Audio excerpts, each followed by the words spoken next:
আসসালামু আলাইকুম।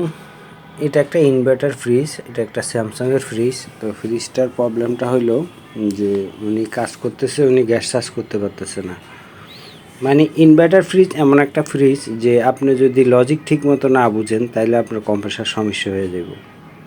তো কম্প্রেসার সমস্যা হয়ে গেলে আপনার এটা কম্প্রেসার বাইরে পাওয়া যায় না, আপনার এটার জন্য অনেক ভোগান্তি হইতে হবে।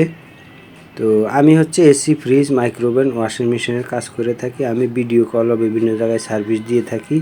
এই ফ্রিজটা আমি ভিডিও কলে সমস্যার সমাধান করে দিলাম। এই ভাই কয়েকদিন ধরে চেষ্টা করে এই ফ্রিজটা সমস্যার সমাধান করতে পারে নাই।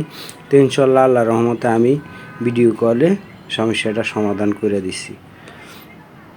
এই হচ্ছে গ্যাস চাষ করছে, গ্যাস যেটুকু দিতে হয়, গ্যাস সবসময় কম দিয়া গ্যাস চাষ করা লাগে। এটা একটা ইনভার্টার ফ্রিজ। তো এই ফ্রিজটার প্রবলেমটা হইলো এটা যে আপনি না বুঝলে এই ইনভার্টার ফ্রিজের কাজ না করাই ভালো। কারণ হচ্ছে আপনি যদি না বুঝে কাজ করতে যান তাইলে আপনার দেখা গেল যে কম্প্রেসার খারাপ হয়ে যাবে।